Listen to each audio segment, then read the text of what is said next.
Transition Tuesday. I'm Jane. This is Joe. It's February. Valentine's Day is coming, and we are navigating the sea of love.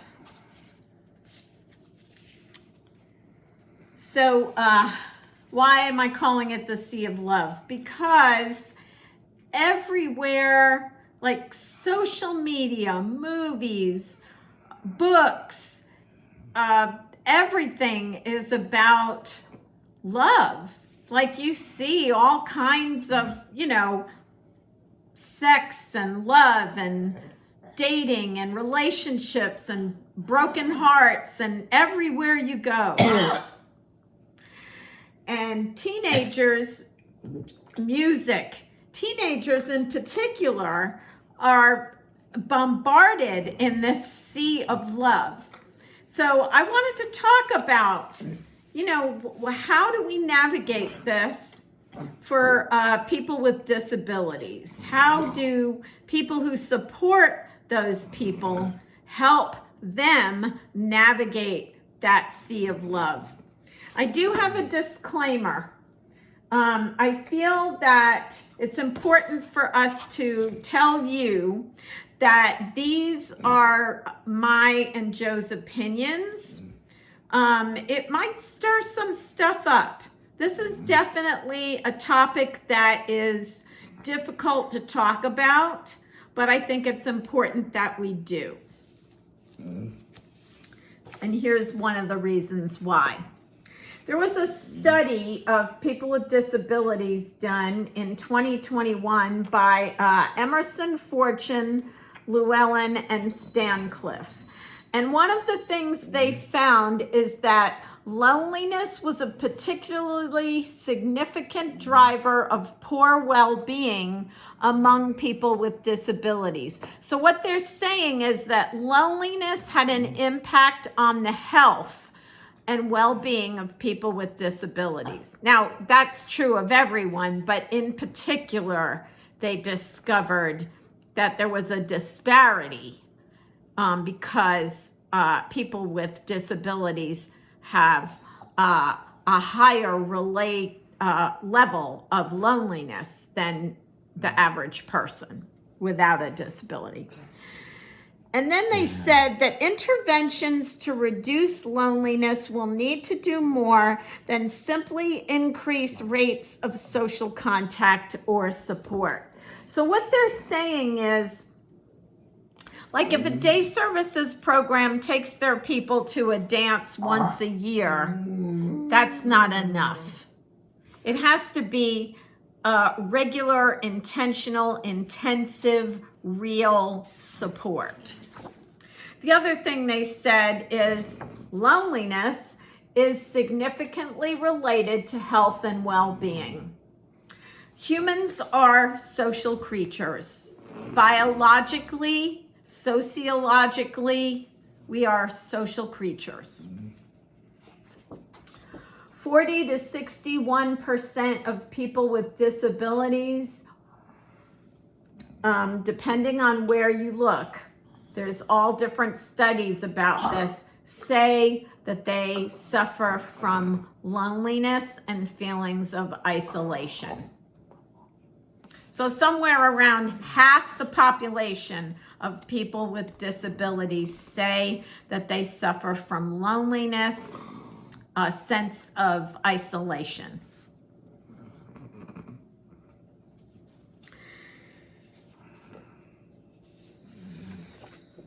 So let that sink in for a minute.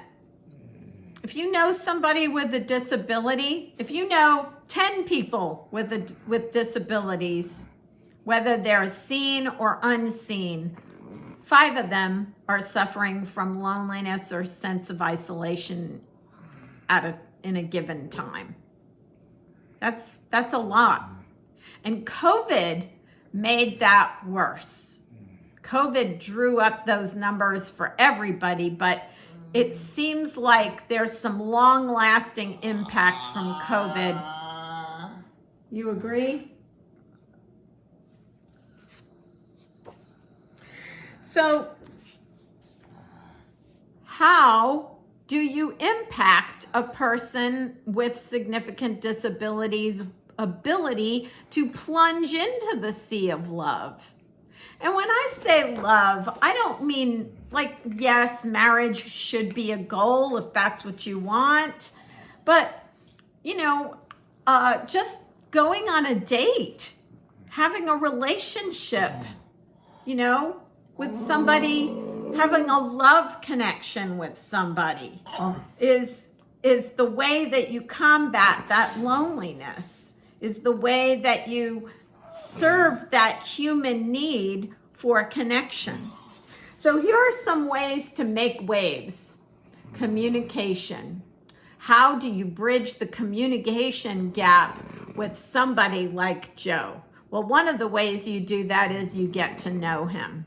You get to know his facial expressions. You get to know his preferences.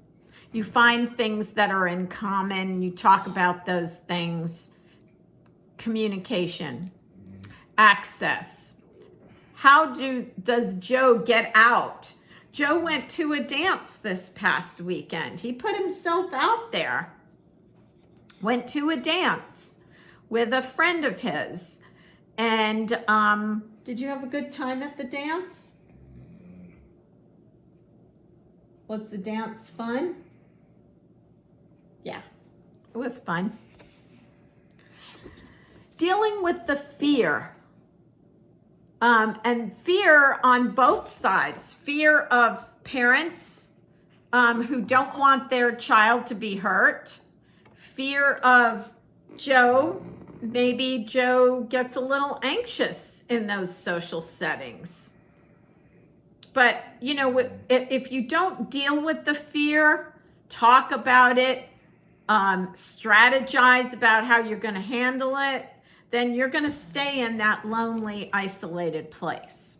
So how do you get over those waves in the sea of love? And then freedom.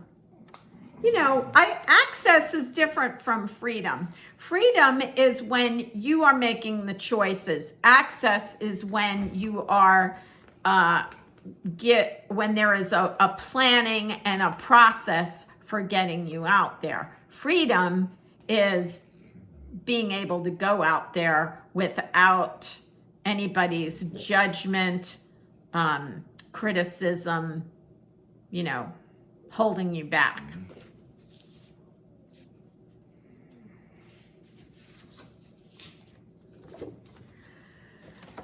So here's a question. When you talk about love connections with people with disabilities, and sometimes those connections are made between people without a disability who loves a person with a disability. And the question is, why would anyone take that on? Which to me is a very hurtful question, because it sounds like a person is being reduced down to a that. But that is something that I hear. There is a podcast a YouTube channel that Joe and I watch sometimes. It's Squirmy and Grubs. And it's a young woman who is, non-disabled, who marries a man who has muscular dystrophy. And it's a little different because he's obviously, he speaks, he's very intelligent, and they can connect, using verbal communication. And it's different for people who are nonverbal or functionally nonverbal. But I was watching some other YouTube channels about commenting on, is this real? Commenting on, is the relationship between these two people real? And one guy said, she's hot. Why would anyone take that on? And that has stuck with me. Because when you love somebody, it doesn't matter what their faults are. And I'm not talking about disability. I'm talking about faults. Right? So but it's so hurtful as the mother of somebody who I think is an amazing person who has lots of limitations to going on a date, entering into a relationship with someone, an adult relationship with someone. That seems like an impossible dream in some ways. Doesn't mean we shouldn't dream, but it seems like an impossible dream. And then when you have societal norms that question the validity of that relationship, that's tricky. That's some choppy waters you're in the sea of love, right? And then there's this, staff versus friends. So many of the relationships Joe has are people who get paid to do a job. And that concerns me because what does a real relationship look like for Joe? And the answer is, I don't know. Joe's 21 now. And when he was a kid, taking him to a birthday party with his same age peers, he's only been to one his whole life. And I went with him. Joe's access to social opportunities is so very limited, and most of the time it's staff that bring him. And I would love to change that. I don't know what the answer is to changing it, but I would love to change that. I think that Joe has a lot to offer. He is a good friend. He's very empathetic, and he's very perceptive. And of course, he's a great listener, because he sure as heck doesn't talk your ear off. But Joe has a really good heart. And I've seen his heart broken before by people who are well-meaning but disregard the fact that Joe is a deep thinker and he has deep emotions, and he can have a crush on somebody and they will never know it unless they're being observant. What I'm talking about is something that happened a long time ago when he was a little guy. Nobody in his current situation has broken his heart like that, to my knowledge. I don't know, Joe. That may be something that you want to keep to yourself.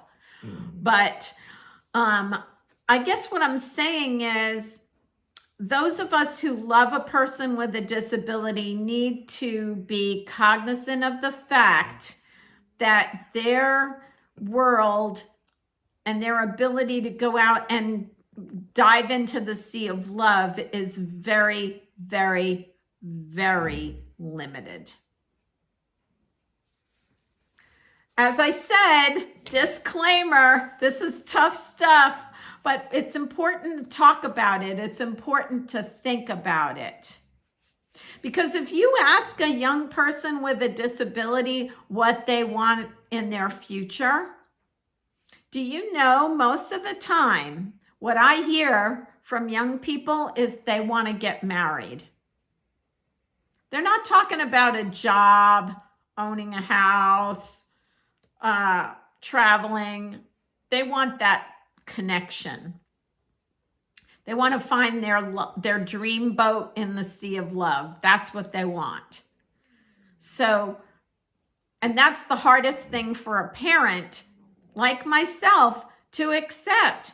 Let me tell you, even though I totally trust the person that Joe went to the dance with, it was really hard to let him go out the door, because we take care of all of Joe's needs. And letting go is really tough. I mean, I felt like, I think I checked the weather forecast 50,000 times the day before. And I probably drove Joe's friend crazy with, mom statements, let's say. And it was Jerry and I, my husband and I were both like on pins and needles.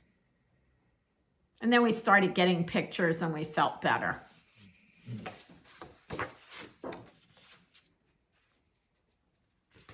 So there is a movie, I think it came out in 2020, called King Gimp. And it's basically a love story about a man with CP. His name is Dan Kiplinger. And the story is part of it is about the romance he has with a woman who becomes his wife. And I think that a great way to answer your worries and to look for those life rafts out in the sea of love is to look at other stories. I mean, if you think about it, that's what everybody does. That's why we're drawn to love stories and movies and romance novels. And you want to imagine a relationship. You want to imagine love. You want to imagine deep connection with another human being, finding your soulmate, whatever you call it. So, finding those things, there's a bunch of movies out there. Thank goodness society has allowed people with disabilities to have enough of a voice where it's crept into social media. There is Love on the Spectrum. It's a TV series that is about people with autism going out on dates. And you see everything. You see the disappointments and you see the joys. You see the highs and lows. You see the crossed fingers and and sometimes the closed doors. But the more you see it, the more possible it becomes, I guess is what I'm saying. If you can see that oasis, that island out in the ocean, then there's hope. I guess that's what I'm saying. So here is some practical advice if you're going to embark on this journey out into the sea of love. Start with a friend.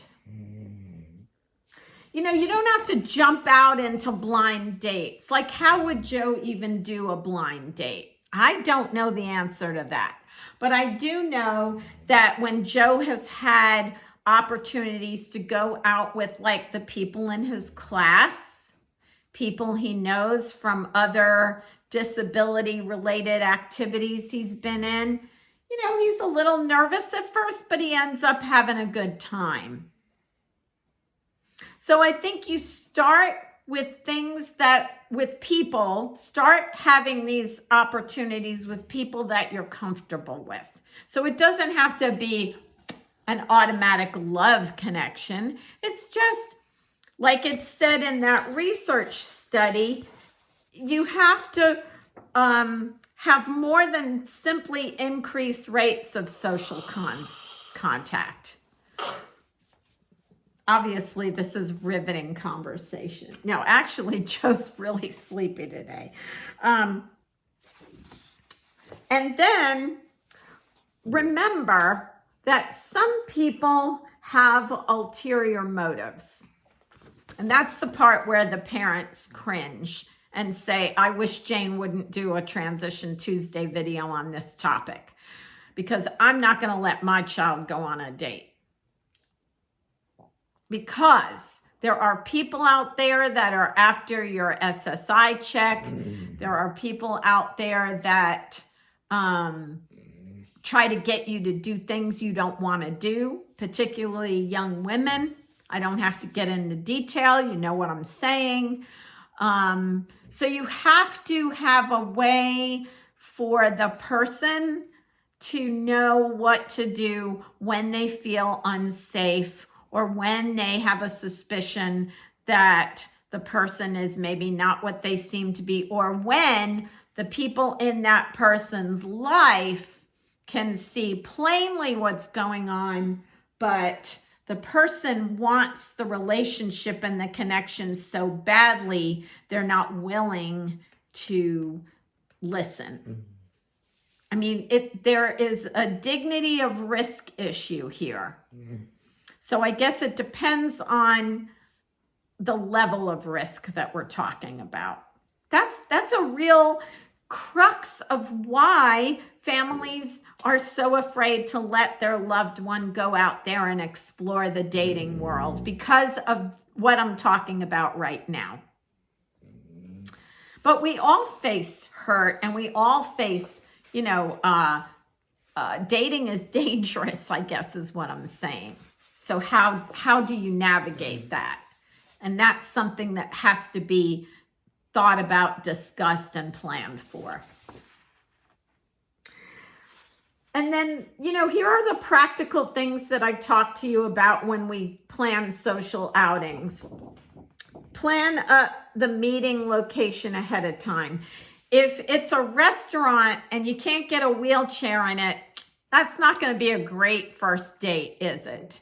So there does have to be some planning in addition to the vetting process. There has to be some planning around mutually accessible places, because you don't want to be disappointed by not having wheelchair access, right? And replanning at that point, in that moment, it's probably not going to go well. So do the stuff ahead of time. And then, yes, you might get your feelings hurt. You might go on your voyage, your sea voyage on the Sea of Love, your ocean voyage. You're dressed to the nines. You are ready, and the person doesn't like you. You might get hurt.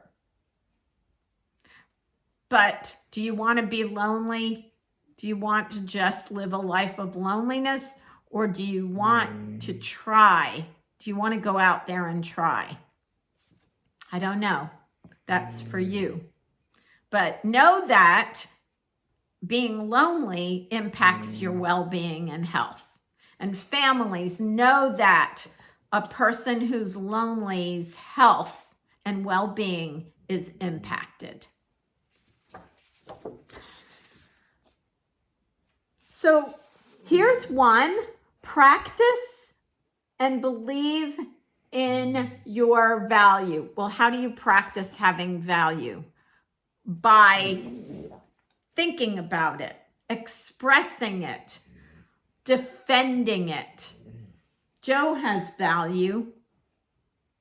Joe needs to know he has value, and other people need to know he has value. So we have to practice saying it, showing it, believing it. Dare to dream. Like I said before, lay back on the float in the middle of the Sea of Love and imagine oasis. Imagine a private island, whatever it is, a yacht. Imagine, dream about what you want.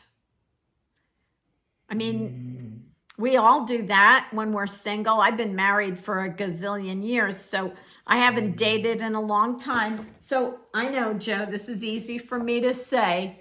So Joe had he was having a really tight day, so he's on some meds. That's why he's kind of drifting off on me. He's drifting off into dreamland on the Sea of Love right now. And then put in the time. So what do I mean? I mean, make it a priority. Make it a priority. Make those intentional, frequent opportunities to either go out with friends, or maybe there's somebody you really like, that you admire, that you would like to get to know better. If I knew who that was for Joe, I would try to make opportunities for him to be with that person. Are you listening? So I think it's a matter of making it as much of a priority as eating healthy and exercising. I want Joe to have the best life he can have. And if that means that he has a dear, dear friend who he loves, or a girlfriend, or a spouse at some point, oh my goodness, wouldn't that be amazing? So I hope that some of these ideas have stirred some ideas for you.